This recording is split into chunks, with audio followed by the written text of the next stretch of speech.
ਸਤਿ ਸ਼੍ਰੀ ਅਕਾਲ। ਤੁਸੀਂ ਦੇਖ ਰਹੇ ਹੋ ਟੀਵੀ ਪੰਜਾਬ ਤੇ ਮੈਂ ਹਾਂ ਤੁਹਾਡੇ ਨਾਲ ਇੰਦਰਪ੍ਰੀਤ ਕੌਰ ਸੰਘੇੜਾ। ਖਬਰਾਂ ਦੇ ਇਸ ਬੁਲੇਟਿਨ ਵਿੱਚ ਤੁਹਾਡਾ ਸਵਾਗਤ ਹੈ। ਸਭ ਤੋਂ ਪਹਿਲਾਂ ਨਜ਼ਰ ਮਾਰਦੇ ਹਾਂ ਚੋਣ ਦੀਆਂ ਖਬਰਾਂ ਤੇ। ਹੁਣ ਬਿਨਾਂ ਵੀਜ਼ਾ ਮਿਲੇਗੀ ਕੈਨੇਡਾ ਦੀ ਐਂਟਰੀ। 13 ਦੇਸ਼ਾਂ ਨੂੰ ਕੈਨੇਡਾ ਨੇ ਦਿੱਤੀ ਰਾਹਤ। ਲੋਕਲ ਇਮੀਗ੍ਰੇਸ਼ਨ ਕੰਸਲਟੈਂਟ ਤੇ ਮੁਕੱਦਮਾ ਭਾਰਤ ਤੋਂ ਆਏ ਵਿਅਕਤੀ ਨੂੰ ਦਿੱਤੀ ਗਲਤ ਸਲਾਹ। ਵਿਕਟੋਰੀਆ ਚਲਬੈਕ ਤੇ ਕਿਲੋਨਾ ਵਿੱਚ ਵੀ ਸ਼ੁਰੂ ਹੋਈ ਉਬਰ। 10 ਮਈ ਨੂੰ ਮਿਲੀ ਸੀ ਆਪਰੇਟ ਕਰਨ ਦੀ ਮਨਜ਼ੂਰੀ। ਇਮੀਗ੍ਰੇਸ਼ਨ ਮੰਤਰੀ ਵੱਲੋਂ ਕੈਨੇਡਾ ਦੇ ਵੀਜ਼ੇ ਸੰਬੰਧੀ ਵੱਡਾ ਐਲਾਨ ਕੀਤਾ ਗਿਆ, ਜਿੱਥੇ ਉਹਨਾਂ ਦਾ ਕਹਿਣਾ ਹੈ ਕਿ ਹੁਣ ਬਿਨਾਂ ਵੀਜ਼ਾ ਕੈਨੇਡਾ ਦਾਖਲਾ ਲਿਆ ਜਾ ਸਕਦਾ ਹੈ।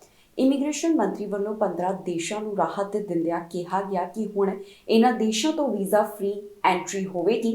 ਕਿਹੜੇ 15 ਦੇਸ਼ਾਂ ਨੂੰ ਰਾਹਤ ਦਿੱਤੀ ਗਈ, ਉਹਨਾਂ ਦੇ ਨਾਮ ਵੀ ਜਨਤਕ ਕੀਤੇ ਗਏ ਨੇ। ਕੈਨੇਡਾ ਦੇ ਵੀਜ਼ੇ ਬਾਰੇ ਇੱਕ ਵੱਡਾ ਐਲਾਨ ਹੋਇਆ ਹੈ, ਜਿੱਥੇ ਹੁਣ ਬਿਨਾਂ ਵੀਜ਼ਾ ਲਏ ਕਈ ਦੇਸ਼ ਦੇ ਨਾਗਰਿਕ ਕੈਨੇਡਾ ਵਿੱਚ ਆ ਸਕਣਗੇ। ਜੀ ਹਾਂ, ਕੈਨੇਡਾ ਦੇ ਇਮੀਗ੍ਰੇਸ਼ਨ ਮੰਤਰੀ ਵੱਲੋਂ ਅੱਜ ਇੱਕ ਵੱਡਾ ਐਲਾਨ ਕੀਤਾ ਗਿਆ, ਜਿੱਥੇ ਉਹਨਾਂ ਨੇ ਕਿਹਾ ਕਿ ਹੁਣ ਕੈਨੇਡਾ ਦਾ ਵੀਜ਼ਾ ਫ੍ਰੀ ਟਰੈਵਲ ਹੋਵੇਗਾ। 13 ਦੇਸ਼ਾਂ ਦੇ ਪਾਸਪੋਰਟ ਹੋਲਡਰਸ ਹੁਣ ਬਿਨਾਂ ਵੀਜ਼ਾ ਲਏ ਕੈਨੇਡਾ ਵਿੱਚ ਦਾਖਲ ਹੋ ਸਕਦੇ ਨੇ। ਇਹਨਾਂ ਯਾਤਰੀਆਂ ਨੂੰ ਕੈਨੇਡਾ ਦੇ ਟੈਂਪਰੇਰੀ ਰੈਜ਼ੀਡੈਂਸ ਵੀਜ਼ਾ ਦੀ ਜ਼ਰੂਰਤ ਨਹੀਂ ਹੋਵੇਗੀ। ਇਸ ਦੇ ਬਾਰੇ ਵਧੇਰੇ ਜਾਣਕਾਰੀ ਸਾਂਝੀ ਕਰਦਿਆਂ ਇਮੀਗ੍ਰੇਸ਼ਨ ਮੰਤਰੀ ਦਾ ਕਹਿਣਾ ਹੈ ਕਿ ਇਹ 13 ਦੇਸ਼ ਦੇ ਉਹਨਾਂ ਯਾਤਰੀਆਂ ਦੇ ਉੱਪਰ ਲਾਗੂ ਹੋਏਗਾ ਜਿਨ੍ਹਾਂ ਨੇ 10 ਸਾਲ ਵਿੱਚ ਕੈਨੇਡਾ ਦਾ ਵੀਜ਼ਾ ਅਪਲਾਈ ਕੀਤਾ ਹੋਵੇ ਜਾਂ ਫਿਰ ਉਹਨਾਂ ਕੋਲ United States non immigrant visa ਹੋਣਾ ਚਾਹੀਦਾ ਹੈ। ਜਿਹੜੇ ਦੇਸ਼ਾਂ ਨੂੰ ਇਮੀਗ੍ਰੇਸ਼ਨ ਮੰਤਰੀ ਵੱਲੋਂ ਰਾਹਤ ਦੇਣ ਦਾ ਐਲਾਨ ਕੀਤਾ ਗਿਆ, ਉਹਨਾਂ ਦੇ ਨਾਮ ਕੁਝ ਇਸ ਤਰ੍ਹਾਂ ਨੇ: Philippines, Morocco, Panama, Antigua, Saint Lucia, Argentina, Costa Rica, Seychelles ਅਤੇ ਥਾਈਲੈਂਡ। ਇਸ ਤੋਂ ਇਲਾਵਾ ਲਿਸਟ ਵਿੱਚ ਹੋਰ ਵੀ ਕਈ ਦੇਸ਼ਾਂ ਨੂੰ ਸ਼ਾਮਿਲ ਕੀਤਾ ਗਿਆ ਹੈ। ਵਧੇਰੇ ਜਾਣਕਾਰੀ ਸਾਂਝੀ ਕਰਦਿਆਂ ਮੰਤਰੀ ਸ਼ੌਨ ਫਰੇਜ਼ਰ ਨੇ ਦੱਸਿਆ ਕਿ IRCC ਵੱਲੋਂ ਹੁਣ ਕਈ ਕਦਮ ਚੁੱਕੇ ਜਾ ਰਹੇ ਨੇ ਤਾਂ ਕਿ ਉਨ੍ਹਾਂ ਵੱਲੋਂ ਸਕਰੀਨਿੰਗ ਦੇ ਪ੍ਰੋਸੈਸ ਨੂੰ ਆਸਾਨ ਅਤੇ ਅਫੋਰਡੇਬਲ ਬਣਾਇਆ ਜਾ ਸਕੇ। ਇਮੀਗ੍ਰੇਸ਼ਨ ਕੰਸਲਟੈਂਟ ਦੇ ਉੱਪਰ ਮੁਕੱਦਮਾ ਕੀਤਾ ਗਿਆ। ਇੱਕ ਭਾਰਤੀ ਵੱਲੋਂ ਮੁਕੱਦਮਾ ਦਰਜ ਕਰਵਾਇਆ ਗਿਆ, ਜਿੱਥੇ ਉਸ ਦਾ ਕਹਿਣਾ ਹੈ ਕਿ ਉਸ ਨੂੰ ਗਲਤ ਸਲਾਹ ਦਿੱਤੀ ਗਈ ਹੈ। ਹੁਣ ਕਾਨੂੰਨੀ ਕਾਰਵਾਈ ਹੋ ਰਹੀ ਹੈ ਤੇ ਮਾਮਲੇ ਦੀ ਪੂਰੀ ਜਾਣਕਾਰੀ ਤੁਹਾਨੂੰ ਇਸ ਖਬਰ ਵਿੱਚ ਦੱਸਾਂਗੇ। ਵਿਨੀਪੈਗ ਤੋਂ ਇੱਕ ਅਜਿਹਾ ਮਾਮਲਾ ਸਾਹਮਣੇ ਆਇਆ ਜਿੱਥੇ ਭਾਰਤ ਤੋਂ ਆਏ ਵਿਅਕਤੀ ਨੇ ਲੋਕਲ ਇਮੀਗ੍ਰੇਸ਼ਨ ਕੰਸਲਟੈਂਟ ਦੇ ਉੱਪਰ ਮੁਕੱਦਮਾ ਕੀਤਾ ਹੈ। ਭਾਰਤ ਤੋਂ TR ਵੀਜ਼ਾ ਤੇ ਆਏ ਇੱਕ ਵਿਅਕਤੀ ਨੇ ਵਿਨੀਪੈਗ ਦੇ ਲੋਕਲ ਇਮੀਗ੍ਰੇਸ਼ਨ ਕੰਸਲਟੈਂਟ ਅਤੇ ਉਸਦੇ ਕਾਰੋਬਾਰ ਤੇ ਮੁਕੱਦਮਾ ਕਰ ਦਿੱਤਾ। ਉਸ ਦਾ ਇਲਜ਼ਾਮ ਹੈ ਕਿ ਇਮੀਗ੍ਰੇਸ਼ਨ ਕੰਸਲਟੈਂਟ ਦੀ ਮਾੜੀ ਸਲਾਹ ਨੇ ਉਸਦੇ PR ਪ੍ਰਾਪਤ ਕਰਨ ਦੇ ਰਾਹ ਵਿੱਚ ਮੁਸ਼ਕਿਲ ਪੈਦਾ ਕਰ ਦਿੱਤੀ ਹੈ। ਕਰਮ ਸਿੰਘ ਗਿੱਲ ਅਤੇ ਸੂਰਜ ਜਸਰਾ ਤੇ ਉਸਦੇ ਕਾਰੋਬਾਰ ਕੈਨੇਡੀਅਨ ਪਾਥਵੇ ਇਮੀਗ੍ਰੇਸ਼ਨ ਸਰਵਿਸਿਜ਼ ਖਿਲਾਫ ਮੁਕੱਦਮਾ ਦਰਜ ਕੀਤਾ ਗਿਆ। ਵੈਨਕੂਵਰ ਆਧਾਰਿਤ ਕੋਲ ਹਾਰਬਰ ਲਾਅ ਨਾਲ ਜੁੜੇ ਜੋਸ਼ੂਆ ਸਲੀਅਨ ਕਰਮ ਗਿੱਲ ਦੇ ਵਕੀਲ ਹਨ। ਕਰਮ ਵੱਲੋਂ ਦਾਇਰ ਬਿਆਨ ਮੁਤਾਬਕ ਉਸਨੇ ਫਰਵਰੀ 2022 ਵਿੱਚ ਵਿਨੀਪੈਗ ਦੀ ਰੂਟਲਿੰਗ ਲੌਜਿਸਟਿਕ ਵਿੱਚ ਕੰਮ ਸ਼ੁਰੂ ਕੀਤਾ ਸੀ। ਇਸ ਕੰਪਨੀ ਨੇ ਮੈਨੀਟੋਬਾ ਪ੍ਰੋਵਿੰਸ ਨੋਮੀਨੇਸ਼ਨ ਪ੍ਰੋਗਰਾਮ ਦੇ ਤਹਿਤ ਕਰਮ ਗਿੱਲ ਨੂੰ ਸਪਾਂਸਰ ਕੀਤਾ ਸੀ ਤੇ ਕਰਮ ਨੇ ਆਪਣੀ ਇਮੀਗ੍ਰੇਸ਼ਨ ਕਾਰਵਾਈ ਪੂਰੀ ਕਰਨ ਵਾਸਤੇ ਸੂਰਜ ਜਸਰਾ ਤੇ ਉਸਦੀ ਕੰਪਨੀ ਨਾਲ ਸੰਪਰਕ ਕੀਤਾ। ਪਰ ਕਰਮ ਗਿੱਲ ਦਾ ਇਲਜ਼ਾਮ ਹੈ ਕਿ ਵਰਕ ਪਰਮਿਟ ਲਾਉਣ ਵੇਲੇ ਸੂਰਜ ਜਸਰਾ ਨੇ ਲੋੜੀਂਦੀ ਫੀਸ ਨਹੀਂ ਭਰੀ, ਜਿਸ ਦੇ ਨਤੀਜੇ ਵਜੋਂ ਸਤੰਬਰ 2022 ਦੇ ਵਿੱਚ ਉਸਦੀ ਅਰਜ਼ੀ ਰੱਦ ਹੋ ਗਈ। ਕਰਮ ਵੱਲੋਂ ਦਰਜ ਬਿਆਨ ਮੁਤਾਬਕ ਸੂਰਜ ਅਤੇ ਕੈਨੇਡੀਅਨ ਪਾਥਵੇ ਇਮੀਗ੍ਰੇਸ਼ਨ ਸਰਵਿਸਿਜ਼ ਨੇ ਕਰਮ ਗਿੱਲ ਦੇ ਕੈਨੇਡਾ ਵਿੱਚ ਕੰਮ ਕਰਨ ਦੇ ਅਧਿਕਾਰ ਨੂੰ ਬਹਾਲ ਕਰਨ ਵਾਸਤੇ ਇਮੀਗ੍ਰੇਸ਼ਨ ਵਿਭਾਗ ਕੋਲ ਨਵੀਂ ਵਰਕ ਪਰਮਿਟ ਅਰਜ਼ੀ ਜਮ੍ਹਾਂ ਕੀਤੀ। ਕਰਮ ਨੇ ਇਲਜ਼ਾਮ ਲਗਾਇਆ ਕਿ ਸੂਰਜ ਨੇ ਉਸਦੀ ਸਲਾਹ ਦਿੱਤੀ ਸੀ ਕਿ ਵਰਕ ਪਰਮਿਟ ਦੀ ਅਰਜ਼ੀ ਦਾ ਨਤੀਜਾ ਆਉਣ ਤੱਕ ਕਰਮ ਆਪਣਾ ਕੰਮ ਜਾਰੀ ਰੱਖ ਸਕਦਾ ਹੈ, ਜਦਕਿ ਇਹ ਫੈਡਰਲ ਨਿਯਮਾਂ ਦੇ ਅਨੁਕੂਲ ਨਹੀਂ ਹੈ। ਕਰਮ ਵੱਲੋਂ ਦਰਜ ਬਿਆਨ ਮੁਤਾਬਕ ਕੁਝ ਮਹੀਨਿਆਂ ਬਾਅਦ ਮਾਰਚ ਮਹੀਨੇ immigration refugees and citizenship Canada ਨੇ ਕਰਮ ਦੀ ਮੌਜੂਦਾ ਕਾਨੂੰਨੀ ਜਾਂ ਫਿਰ ਕੰਮ ਕਰਨ ਦੀ ਸਥਿਤੀ ਦੀ ਪੁਸ਼ਟੀ ਕਰਨ ਵਾਸਤੇ ਡਾਕੂਮੈਂਟਸ ਮੰਗੇ। ਕਰਮ ਦਾ ਇਲਜ਼ਾਮ ਹੈ ਕਿ ਜਦੋਂ ਉਹ ਸਲਾਹ ਲੈਣ ਵਾਸਤੇ ਸੂਰਜ ਕੋਲ ਗਿਆ ਤਾਂ ਉਸ ਵੇਲੇ ਸੂਰਜ ਨੇ ਉਸ ਨੂੰ ਦੱਸਿਆ ਕਿ ਉਸਨੇ ਕਰਮ ਨੂੰ ਇਸ ਕਰਕੇ ਕੰਮ ਜਾਰੀ ਰੱਖਣ ਵਾਸਤੇ ਕਿਹਾ ਸੀ ਕਿਉਂਕਿ ਉਸ ਨੂੰ ਲੱਗਿਆ ਕਿ ਕਰਮ ਕੈਸ਼ ਤੇ ਕੰਮ ਕਰ ਰਿਹਾ ਹੈ। ਵਿਕਟੋਰੀਆ, ਚਲਬੈਕ ਅਤੇ ਕਿਲੋਨਾ ਦੇ ਵਿੱਚ ਉਬਰ ਸਰਵਿਸ ਸ਼ੁਰੂ ਹੋ ਚੁੱਕੀ ਹੈ। ਜਿਵੇਂ ਉਬਰ ਨੂੰ ਮਨਜ਼ੂਰੀ ਮਿਲੀ ਤਾਂ ਉਸ ਤੋਂ ਬਾਅਦ ਹੁਣ ਉਹਨਾਂ ਵੱਲੋਂ ਆਪਣੀ ਸੇਵਾ ਦੇ ਵਿੱਚ ਵਿਸਤਾਰ ਕਰ ਲਿਆ ਗਿਆ ਹੈ। ਇਸ ਤੋਂ ਇਲਾਵਾ ਟੈਕਸੀ ਐਸੋਸੀਏਸ਼ਨ ਦੇ ਪ੍ਰੈਜ਼ੀਡੈਂਟ ਦਾ ਵੀ ਇਸ ਨੂੰ ਲੈ ਕੇ ਵੱਡਾ ਬਿਆਨ ਸਾਹਮਣੇ ਆਇਆ। ਉਬਰ ਦੀ ਸ਼ੁਰੂਆਤ ਹੁਣ ਬ੍ਰਿਟਿਸ਼ ਕੋਲੰਬੀਆ ਦੇ ਵਿਕਟੋਰੀਆ, ਚਲਬੈਕ ਅਤੇ ਕਿਲੋਨਾ ਦੇ ਵਿੱਚ ਹੋ ਗਈ ਹੈ। 10 ਮਈ ਨੂੰ ਮੈਟਰੋ ਵੈਨਕੂਵਰ ਤੋਂ ਬਾਹਰ ਆਪਰੇਟ ਕਰਨ ਦੀ ਮਨਜ਼ੂਰੀ ਮਿਲ ਗਈ ਸੀ। ਜੀ ਹਾਂ, ਮੈਟਰੋ ਵੈਨਕੂਵਰ ਤੋਂ ਬਾਹਰ ਵੀ ਆਪਰੇਟ ਕਰਨ ਦੀ ਮਨਜ਼ੂਰੀ ਮਿਲਣ ਦੇ 1 ਮਹੀਨੇ ਦੇ ਅੰਦਰ ਹੀ ਉਬਰ ਨੇ ਕਈ ਸ਼ਹਿਰਾਂ ਦੇ ਵਿੱਚ ਆਪਣੀ ਸਰਵਿਸ ਸ਼ੁਰੂ ਕਰ ਦਿੱਤੀ ਹੈ। ਮਨਜ਼ੂਰੀ ਵਾਸਤੇ ਲੰਬੀ ਉਡੀਕ ਅਤੇ ਲੋਕਲ ਟੈਕਸੀ ਕੰਪਨੀਆਂ ਦੇ ਵਿਰੋਧ ਤੋਂ ਬਾਅਦ ਜਨਵਰੀ 2020 ਦੇ ਵਿੱਚ ਊਬਰ ਮੈਟਰੋ ਵੈਨਕੂਵਰ ਵਿੱਚ ਸ਼ੁਰੂ ਹੋਈ। ਕੰਪਨੀ ਨੇ 31 ਅਗਸਤ 2020 ਨੂੰ ਵਿਕਟੋਰੀਆ ਤੇ ਕੈਲੋਨਾ ਦੇ ਵਿੱਚ ਵੀ ਆਪਰੇਟ ਕਰਨ ਵਾਸਤੇ ਅਰਜ਼ੀ ਦਿੱਤੀ ਸੀ, ਪਰ ਸੂਬਾਈ ਪੈਸੇਂਜਰ ਟਰਾਂਸਪੋਰਟੇਸ਼ਨ ਬੋਰਡ ਨੇ ਦਸੰਬਰ 2021 ਦੇ ਵਿੱਚ ਇਹ ਅਰਜ਼ੀ ਰੱਦ ਕਰ ਦਿੱਤੀ। ਉਸ ਵੇਲੇ ਕਿਹਾ ਗਿਆ ਸੀ ਕਿ ਇਹ ਵਿਸਤਾਰ ਟੈਕਸੀ ਕੰਪਨੀਆਂ ਵਾਸਤੇ ਨੁਕਸਾਨਦੇਹ ਹੋਵੇਗਾ ਜੋ ਕਿ ਪਹਿਲਾਂ ਹੀ ਕੋਵਿਡ ਪੈਂਡੈਮਿਕ ਦੌਰਾਨ ਜੂਝ ਰਹੀਆਂ ਨੇ। ਉਬਰ ਨੇ ਫਿਰ ਇੱਕ ਹੋਰ ਰਾਈਡ ਸ਼ੇਅਰਿੰਗ ਕੰਪਨੀ ਰੀ ਰਾਈਡ ਦਾ ਟ੍ਰਾਂਸਫਰ ਰਾਹੀਂ ਲਾਇਸੈਂਸ ਪ੍ਰਾਪਤ ਕਰਨ ਦੀ ਅਰਜ਼ੀ ਦਿੱਤੀ, ਜਿਸ ਨੂੰ 10 ਮਈ ਦੌਰਾਨ ਮਨਜ਼ੂਰ ਕਰ ਲਿਆ ਗਿਆ। ਇਸ ਦੌਰਾਨ ਉਬਰ ਦੇ ਇੱਕ ਬੁਲਾਰੇ ਦਾ ਬਿਆਨ ਸਾਹਮਣੇ ਆਇਆ, ਜਿੱਥੇ ਉਸਨੇ ਦੱਸਿਆ ਕਿ ਵਿਕਟੋਰੀਆ, ਚਲਬੈਕ ਅਤੇ ਕਿਲੋਨਾ ਦੇ ਵਿੱਚ ਮੰਗਲਵਾਰ ਤੋਂ ਉਬਰ ਸ਼ੁਰੂ ਹੋ ਗਈ ਹੈ। BC ਟੈਕਸੀ ਐਸੋਸੀਏਸ਼ਨ ਦੇ ਪ੍ਰੈਜ਼ੀਡੈਂਟ ਨੇ ਕਿਹਾ ਕਿ ਉਬਰ ਦੇ ਆਉਣ ਦਾ ਵਿੱਤੀ ਤੌਰ ਤੇ ਉੱਪਰ ਨਕਾਰਾਤਮਕ ਅਸਰ ਪਵੇਗਾ ਤੇ ਡਰਾਈਵਰਾਂ ਦੀਆਂ ਨੌਕਰੀਆਂ ਵੀ ਪ੍ਰਭਾਵਿਤ ਹੋਣਗੀਆਂ।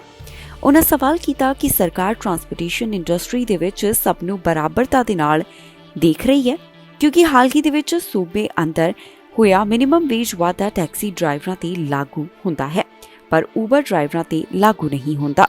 ਟੈਕਸੀ ਐਸੋਸੀਏਸ਼ਨ ਦੇ ਬੁਲਾਰੇ ਨੇ ਕਿਹਾ ਕਿ ਪਿਛਲੇ ਕੁਝ ਸਮੇਂ ਤੋਂ ਇਸ ਖੇਤਰ ਵਿੱਚ ਉਬਰ ਦੀ ਆਮਦ ਤੈਅ ਹੀ ਸੀ। ਉਨ੍ਹਾਂ ਕਿਹਾ ਕਿ ਉਹ ਮੁਕਾਬਲੇਬਾਜ਼ੀ ਦਾ ਸਵਾਗਤ ਕਰਦੇ ਹਨ।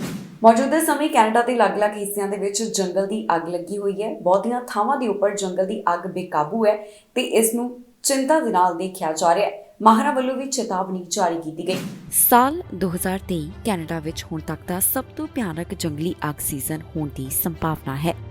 ਕੈਨੇਡਾ ਤੋਂ ਮਿਨਿਸਟਰ ਬਿਲ ਬਲੇਅਰ ਦਾ ਕਹਿਣਾ ਹੈ ਕਿ ਦੇਸ਼ ਭਰ ਤੋਂ ਜੰਗਲੀ ਅੱਗ ਦੀਆਂ ਜਿਸ ਤਰ੍ਹਾਂ ਦੀਆਂ ਤਸਵੀਰਾਂ ਸਾਹਮਣੇ ਆ ਰਹੀਆਂ ਨੇ, ਉਹ ਹੁਣ ਤੱਕ ਦੀਆਂ ਸਭ ਤੋਂ ਭਿਆਨਕ ਹਨ। ਫੈਡਰਲ ਅੰਕੜੇ ਦੱਸਦੇ ਨੇ ਕਿ ਇਸ ਗਰਮੀਆਂ ਦੌਰਾਨ ਜੰਗਲੀ ਅੱਗ ਦਾ ਸੀਜ਼ਨ ਆਮ ਨਾਲੋਂ ਵਧੇਰੇ ਤੀਬਰ ਹੋਵੇਗਾ। ਬਿਲ ਬਲੇਅਰ ਅਤੇ 6 ਹੋਰ ਫੈਡਰਲ ਕੈਬਨਿਟ ਮਿਨਿਸਟਰਸ ਨੇ ਕੈਨੇਡਾ ਵਿੱਚ ਜੰਗਲੀ ਅੱਗ ਦੀ ਸਥਿਤੀ ਬਾਰੇ ਅਪਡੇਟ ਦਿੱਤੀ। BC ਵਾਈਲਡ ਫਾਇਰ ਸਰਵਿਸਿਜ਼ ਦਾ ਕਹਿਣਾ ਹੈ ਕਿ ਡੌਨੀ ਕ੍ਰੀਕ ਵਿਖੇ ਜੰਗਲੀ ਅੱਗ 2400 ਵਰਗ ਕਿਲੋਮੀਟਰ ਤੋਂ ਵੱਧ ਰਕਬੇ ਵਿੱਚ ਫੈਲ ਚੁੱਕੀ ਹੈ ਤੇ ਇਹ ਹੁਣ ਸੂਬੇ ਦੇ ਇਤਿਹਾਸ ਦੀ ਦੂਸਰੀ ਸਭ ਤੋਂ ਵੱਡੀ ਜੰਗਲੀ ਅੱਗ ਮੰਨੀ ਜਾ ਰਹੀ ਹੈ। ਨੋਵਾ ਸਕੋਸ਼ੀਆ ਹੁਣ ਤੱਕ ਦੀ ਸਭ ਤੋਂ ਵੱਡੀ ਜੰਗਲੀ ਅੱਗ ਨਾਲ ਜੂਝ ਰਿਹਾ ਹੈ। ਕਿਊਬੈਕ ਦੇ ਵਿੱਚ ਲੱਗੀ ਜੰਗਲੀ ਅੱਗ ਦਾ ਧੂੰਆਂ ਦੱਖਣੀ ਓਨਟਾਰੀਓ ਤੱਕ ਹਵਾ ਗੁਣਵੱਤਾ ਨੂੰ ਪ੍ਰਭਾਵਿਤ ਕਰ ਰਿਹਾ ਹੈ ਤੇ ਸਥਾਨਕ ਜੰਗਲੀ ਅੱਗਾਂ ਤੇ ਕਿਊਬੈਕ ਦੇ ਧੂਏ ਕਰਕੇ ਇਨਵਾਇਰਨਮੈਂਟ ਕੈਨੇਡਾ ਨੇ 에ਅਰ ਕੁਆਲਿਟੀ ਦੀ ਚੇਤਾਵਨੀ ਜਾਰੀ ਕੀਤੀ ਹੈ। ਕੈਨੇਡਾ ਭਰ ਵਿੱਚ 400 ਤੋਂ ਵੱਧ ਜੰਗਲੀ ਅੱਗਾਂ ਦਰਜ ਕੀਤੀਆਂ ਗਈਆਂ, ਜਿਨ੍ਹਾਂ ਵਿੱਚ 250 ਤੋਂ ਵੱਧ ਕਾਬੂ ਤੋਂ ਬਾਹਰ ਦੱਸੀਆਂ ਗਈਆਂ। ਅੱਗ ਦੇ ਖਤਰੇ ਦੀ ਪੇਸ਼ਨਗੋਈ ਦੇ ਵਿੱਚ ਨਿਊ ਫਾਊਂਡਲੈਂਡ ਐਂਡ ਲੈਬਰਾਡੋਰ ਸੂਬੇ ਨੂੰ ਛੱਡ ਕੇ ਹਰ ਪ੍ਰੋਵਿੰਸ ਅਤੇ ਟੈਰੀਟਰੀ ਦੇ ਹਿੱਸੇ ਵਿੱਚ ਅੱਗ ਦਾ ਖਤਰਾ ਔਸਤ ਨਾਲੋਂ ਵਧੇਰੇ ਹੈ। ਲੈਬਰਾਡੋਰ ਦੇ ਜ਼ਿਆਦਾਤਰ ਹਿੱਸੇ ਵਿੱਚ ਵੀ ਖਤਰਾ ਔਸਤ ਤੋਂ ਉੱਪਰ ਹੈ, ਪਰ ਨਿਊ ਫਾਊਂਡਲੈਂਡ ਵਿੱਚ ਖਤਰਾ ਔਸਤ ਹੈ। ਖਾਸ ਮੁੱਦਿਆਂ ਦੇ ਉੱਪਰ ਵਿਰੋਧੀ ਲੀਡਰ ਬੋਲੇ ਨੇ, ਜਿੱਥੇ ਜਗਮੀਤ ਸਿੰਘ ਅਤੇ ਕੰਜ਼ਰਵੇਟਿਵ ਮੈਂਬਰ ਪਾਰਲੀਮੈਂਟ ਵੱਲੋਂ ਇਸ ਬਾਰੇ ਆਪਣਾ ਪੱਖ ਰੱਖਿਆ ਗਿਆ। ਕੰਜ਼ਰਵੇਟਿਵ ਪਾਰਟੀ ਦੇ ਲੀਡਰ ਇਸ ਦੌਰਾਨ ਤੇ ਜਗਮੀਤ ਸਿੰਘ ਕੀ ਕੁਝ ਕਹਿ ਰਹੇ ਸਨ, ਤੁਹਾਨੂੰ ਇਸ ਖਬਰ ਵਿੱਚ ਦੱਸਾਂਗੇ। NDP ਲੀਡਰ ਜਗਮੀਤ ਸਿੰਘ ਅਤੇ ਕੰਜ਼ਰਵੇਟਿਵ ਪਾਰਟੀ ਦੇ ਲੀਡਰ ਵੱਲੋਂ ਖਾਸ ਮੁੱਦਿਆਂ ਦਾ ਜ਼ਿਕਰ ਕੀਤਾ ਗਿਆ ਹੈ। ਇਸ ਦੌਰਾਨ ਉਨ੍ਹਾਂ ਵੱਲੋਂ ਜੋ ਸਵਾਲ ਪੁੱਛਿਆ ਗਿਆ, ਇਸ ਦਾ ਜਵਾਬ ਦੋਹਾਂ ਲੀਡਰਾਂ ਵੱਲੋਂ ਦਿੱਤਾ ਗਿਆ। ਕੀ ਕਹਿਣਾ ਉਹਨਾਂ ਦਾ, ਆਓ ਤੁਹਾਨੂੰ ਸੁਣਾਉਂਦੇ ਹਾਂ। I'm going to make it very clear that I'm disappointed that he remains the special rapporteur despite the will of the House having voted that he should be removed. I'm going to make it clear that I disagree with his finding around not calling a public inquiry, and I want to ask some questions about how he came to these conclusions, which I disagree with strongly. How do you strike the balance, or how do you explain to voters why you are both pushing for David Johnston to resign, why you take it so seriously that you're the one appearing at committee, but at the same time that you still support the government overall and want this government to continue? Well, what we're doing is the government's supporting us, in fact, in our initiatives. They're supporting dental care, which they voted against 2 times in the past. They do not want to bring it in. They did not want to bring it in. We're forcing them to do it. Prime Minister Trudeau, not Prime Minister Singh. So you are, here's the facts, supporting the government. There's 27 things. Each one of those things are things that the government opposed, voted against, or did not want to make happen that we are making happen. This government's supporting us to make things happen for Canadians. Dental care, pharmacare, supports for workers. These are all things that the government is opposed to, voted against, said clearly they did not want to do, and we're making them do it. So of course we're not going to let the government off the hook. Are required to be in maximum security. That means inmates like multiple murderers such as Paul Bernardo. He has the ability to declare that the Paul Bernardos of the world must stay in maximum security. I'm calling on the Prime Minister to direct his Public Safety Minister to say that all mass murderers should have to serve their entire sentences in maximum security prisons. This is a no-brainer, and the Prime Minister can do it. He's got to stop passing the buck and pretending he can't do it. Do the responsible thing, and put this monster back in a maximum security prison where he belongs. Mr. Delgado is still in jail. What's the problem in your view for him? He should be in a maximum security prison. He's the worst monster in Canada, and he should be forced to stay where he is right now. Juste en français, le gouvernement a le pouvoir réglementaire de forcer une catégorie de prisonniers de rester dans les prisons maximum. ਖਾਸ bill ਨੂੰ ਲੈ ਕੇ ਚਰਚਾ ਹੋਈ ਹੈ, ਜਿੱਥੇ member parliament ਇਸ ਦੇ ਨਾਲ ਸੰਬੰਧਿਤ ਆਪਣਾ ਪੱਖ ਰੱਖਦੇ ਹੋਏ ਦਿਖਾਈ ਦਿੱਤੇ। ਪ੍ਰੈਸ ਕਾਨਫਰੰਸ ਤੋਂ ਕੀ ਹੈ ਜਾਣਕਾਰੀ ਤੁਹਾਨੂੰ ਇਸ ਖਬਰ ਵਿੱਚ ਦੱਸਾਂਗੇ। ਵਿਕਟਮਸ ਰਾਈਟਸ ਬਿੱਲ ਦੇ ਉੱਪਰ ਚਰਚਾ ਹੋਈ ਹੈ, ਜਿੱਥੇ ਕੰਜ਼ਰਵੇਟਿਵ ਮੈਂਬਰ ਪਾਰਲੀਮੈਂਟ ਇਸ ਸੰਬੰਧੀ ਬੋਲਦੇ ਹੋਏ ਦਿਖਾਈ ਦਿੱਤੇ। ਕਾਲਿਨ ਵੱਲੋਂ ਕੀ ਕੁਝ ਕਿਹਾ ਗਿਆ, ਆਓ ਤੁਹਾਨੂੰ ਸੁਣਾਉਂਦੇ ਹਾਂ। I'm joined today by Ms. Lisa Freeman, an Oshawa-based victims' rights advocate, award recipient, and daughter of the late Roland Slingerland, an Oshawa resident who was bludgeoned by an axe murderer in 1991. I'm also joined today by Quebec Senator Pierre Boisvenu, also a victims' rights advocate, who will offer his comments and support for the legislation Bill C-320. The aim of Bill C-320 is twofold. One, amending current Canadian legislation to better meet the needs of victims of crime by providing timely and accurate information upon sentencing of an offender and avoiding the false comfort of misleading parole eligibility dates. And two, ensuring that victims of crime are provided with improved transparency and passage of information from the Correctional Services Canada and the Parole Board of Canada. Ms. Freeman is the author of the 2016 book, She Won't Be Silenced, the story of my father's murder and my struggle to find justice within the Parole Board of Canada. After years of fighting to have her family's voice heard as decisions were made about parole and the passage of information concerning her father's murderer, Ms. Freeman has petitioned the federal government to amend the ineffective Charter of Rights for Victims of Crime and the opaque Corrections and Conditional Release Act to provide improved transparency to victims and families of violent crime. ਅਧਿਆਪਕ ਦਿਵਸ ਦੇ ਬਾਰੇ ਜਾਣਕਾਰੀ ਸਾਹਮਣੇ ਆਈ ਹੈ, ਜਿੱਥੇ NDP member parliament ਇਸ ਮੁੱਦੇ ਤੇ ਬੋਲੇ ਨੇ। ਉਹਨਾਂ ਵੱਲੋਂ ਇਸ ਦੌਰਾਨ ਕੀ ਪੱਖ ਰੱਖਿਆ ਗਿਆ, ਤੁਹਾਨੂੰ ਇਸ ਖਬਰ ਵਿੱਚ ਦੱਸਾਂਗੇ। ਐਨਡੀਪੀ ਮੈਂਬਰ ਪਾਰਲੀਮੈਂਟ ਵੱਲੋਂ ਖਾਸ ਜਾਣਕਾਰੀ ਸਾਂਝੀ ਕੀਤੀ ਗਈ, ਜਿੱਥੇ ਨੈਸ਼ਨਲ ਇੰਡੀਜੀਅਸ ਟੀਚਰਸ ਡੇ ਦੇ ਮੌਕੇ ਦੇ ਉੱਪਰ ਉਹ ਬੋਲੇ ਨੇ। ਇਸ ਦੌਰਾਨ ਪ੍ਰੈਸ ਕਾਨਫਰੰਸ ਦੇ ਵਿੱਚ ਕੀ ਕੁਝ ਕਿਹਾ ਗਿਆ, ਆਓ ਤੁਹਾਨੂੰ ਸੁਣਾਉਂਦੇ ਹਾਂ। This morning I had the great pleasure of tabling Bill 338. It is the National Indigenous Teachers Day Act, and it designates February 22nd of every year as National Indigenous Teachers Day. Indigenous educators, teachers, and elders have made and continue to make significant contributions to education in Canada. I'm grateful to my colleague Leah Gazan from Winnipeg Centre, who was able to second this bill. And even more importantly, I'm very grateful that I'm joined today by Theodore Anton, who is a student at Old Scona Academic High School in Edmonton, Strathcona, and the winner of this year's Create Your Canada contest.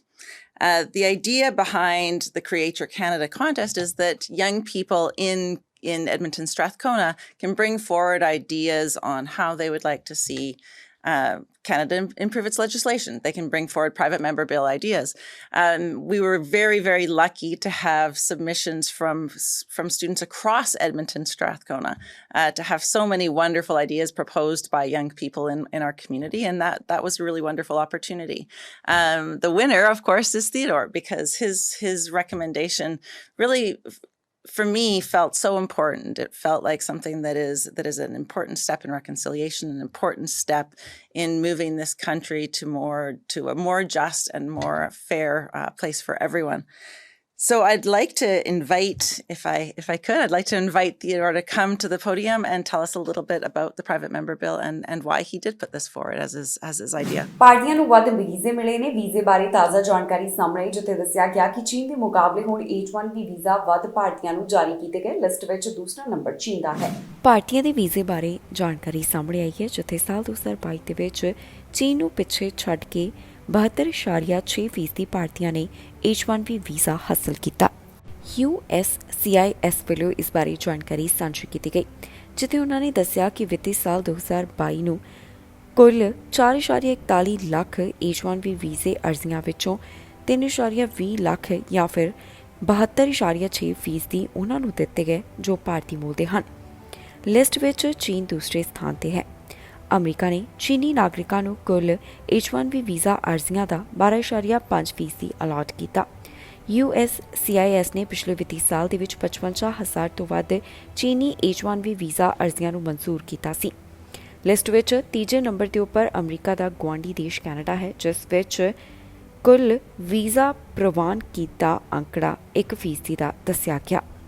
ਇੱਥੇ ਦੱਸਣਯੋਗ ਹੈ ਕਿ ਪਿਛਲੇ ਵਿੱਤੀ ਸਾਲ ਦੇ ਵਿੱਚ 3.1 ਲੱਖ ਭਾਰਤੀਆਂ ਨੂੰ ਸਫਲਤਾਪੂਰਵਕ H1B ਵੀਜ਼ਾ ਪ੍ਰਾਪਤ ਹੋਏ, ਜੋ ਕਿ ਸਾਲ 2021 ਦੇ ਵਿੱਚ ਮਨਜ਼ੂਰ ਹੋਏ ਕੁੱਲ ਵੀਜ਼ਿਆਂ ਦਾ 74.1% ਬਣਦਾ ਹੈ। ਅਮਰੀਕਾ ਦੇ ਵਿੱਚ ਮਾਈਗ੍ਰੈਂਟਸ ਕਿਵੇਂ ਦਾਖਲ ਹੋ ਰਹੇ ਨੇ, ਇਸ ਬਾਰੇ ਜਾਣਕਾਰੀ ਸਾਹਮਣੇ ਆਈ ਹੈ। 11 ਮਈ ਤੋਂ ਬਾਰਡਰ ਦੇ ਉੱਪਰ ਸਖਤੀ ਕੀਤੀ ਗਈ, ਪਰ ਹੁਣ ਅਜਿਹੇ ਦੇ ਵਿੱਚ ਕਈ ਮਾਈਗ੍ਰੈਂਟਸ ਐਪ ਦੇ ਰਾਹੀਂ ਵੀ ਦਾਖਲ ਹੋ ਰਹੇ ਹਨ। ਮਾਈਗ੍ਰੈਂਟਸ ਨੂੰ ਬਿਠਾ ਕੇ ਦੂਸਰਾ ਜਹਾਜ਼ ਸੈਕਰਾਮੈਂਟੋ ਵਿੱਚ ਪਹੁੰਚਾ ਹੈ। ਅਮਰੀਕਾ ਤੋਂ ਮਾਈਗ੍ਰੈਂਟਸ ਬਾਰੇ ਜਾਣਕਾਰੀ ਸਾਹਮਣੇ ਆਈ ਹੈ, ਜਿੱਥੇ ਜਹਾਜ਼ ਦੇ ਵਿੱਚ ਬਿਠਾ ਕੇ ਮਾਈਗ੍ਰੈਂਟਸ ਨੂੰ ਕੈਲੀਫੋਰਨੀਆ ਲਿਆਂਦਾ ਗਿਆ ਹੈ। ਅਧਿਕਾਰੀਆਂ ਵੱਲੋਂ ਇਸ ਬਾਰੇ ਜਾਣਕਾਰੀ ਸਾਂਝੀ ਕੀਤੀ ਗਈ, ਜਿੱਥੇ ਉਹਨਾਂ ਦਾ ਕਹਿਣਾ ਹੈ ਕਿ ਦੂਸਰਾ ਪਲੇਨ ਅਜਿਹਾ ਸੀ ਜਿਸ ਵਿੱਚ ਮਾਈਗ੍ਰੈਂਟਸ ਨੂੰ ਬਿਠਾ ਕੇ ਸੈਕਰਾਮੈਂਟੋ ਲਿਆਂਦਾ ਗਿਆ ਹੈ। ਉਹਨਾਂ ਵਾਸਤੇ ਟਰਾਂਸਪੋਰਟੇਸ਼ਨ ਦਾ ਪ੍ਰਬੰਧ ਫਲੋਰੀਡਾ ਵੱਲੋਂ ਕੀਤਾ ਗਿਆ ਸੀ। ਦੱਸਿਆ ਜਾ ਰਿਹਾ ਹੈ ਕਿ ਵੀਕਐਂਡ ਦੇ ਵਿੱਚ ਦਰਜਨ ਤੋਂ ਵੱਧ ਸਾਊਥ ਅਮਰੀਕਾ ਦੇ ਨਾਲ ਜੁੜੇ ਹੋਏ ਮਾਈਗ੍ਰੈਂਟਸ ਅਮਰੀਕਾ ਵਿੱਚ ਆਏ ਹਨ, ਜਿਨ੍ਹਾਂ ਨੂੰ ਨਿਊ ਮੈਕਸੀਕੋ ਦੇ ਰਾਹੀਂ ਲਿਆਂਦਾ ਗਿਆ ਤੇ ਉਹਨਾਂ ਨੂੰ ਸੈਕਰਾਮੈਂਟੋ ਵਿੱਚ ਉਤਾਰਿਆ ਗਿਆ ਹੈ। ਆਫੀਸਰਸ ਦਾ ਕਹਿਣਾ ਹੈ ਕਿ ਇਹ ਜੋ ਦੂਸਰਾ ਪਲੇਨ ਆਇਆ, ਇਸ ਵਿੱਚ 20 ਮਾਈਗ੍ਰੈਂਟਸ ਬੈਠੇ ਹੋਏ ਸਨ ਜੋ ਕਿ ਸੈਕਰਾਮੈਂਟੋ ਪਹੁੰਚੇ ਹਨ। ਇਸ ਤੋਂ ਪਹਿਲਾਂ ਵੈਨਜ਼ੂਏਲਾ ਤੇ ਕੋਲੰਬੀਆ ਤੋਂ 16 ਮਾਈਗ੍ਰੈਂਟਸ ਨੂੰ ਲਿਆਂਦਾ ਗਿਆ ਸੀ। ਇਹ ਮਾਈਗ੍ਰੈਂਟਸ ਵੀ ਨਿਊ ਮੈਕਸੀਕੋ ਤੋਂ ਲਿਆਂਦੇ ਗਏ ਸਨ। ਜ਼ਿਕਰਯੋਗ ਹੈ ਕਿ ਬਾਈਡਨ ਪ੍ਰਸ਼ਾਸਨ ਵੱਲੋਂ ਬਾਰਡਰ ਦੇ ਉੱਪਰ ਹੁਣ ਨਵੇਂ ਨਿਯਮ ਲਾਗੂ ਕੀਤੇ ਗਏ ਹਨ। ਟਾਈਟਲ 42 ਖਤਮ ਹੋਣ ਤੋਂ ਪਹਿਲਾਂ 11 ਮਈ ਨੂੰ ਹੀ ਟਾਈਟਲ 8 ਲਾਗੂ ਕਰ ਦਿੱਤਾ ਗਿਆ ਸੀ, ਜਿਸ ਦਾ ਮਤਲਬ ਹੈ ਕਿ ਹੁਣ ਬਾਰਡਰ ਗੈਰ ਕਾਨੂੰਨੀ ਤਰੀਕੇ ਦੇ ਨਾਲ ਪਾਰ ਕਰਨ ਦੀ ਬਜਾਏ ਐਪ ਦੇ ਰਾਹੀਂ ਅਪਾਇੰਟਮੈਂਟ ਲੈਣੀ ਪੈਂਦੀ ਹੈ। ਇਸ ਤੋਂ ਇਲਾਵਾ ਲੈਟਿਨ ਅਮਰੀਕੀ ਦੇਸ਼ਾਂ ਦੇ ਵਿੱਚ ਪ੍ਰੋਸੈਸਿੰਗ ਸੈਂਟਰ ਬਣਾਏ ਜਾਣ ਦੀ ਵੀ ਅਪਡੇਟ ਬਾਈਡਨ ਪ੍ਰਸ਼ਾਸਨ ਵੱਲੋਂ ਦਿੱਤੀ ਗਈ ਸੀ।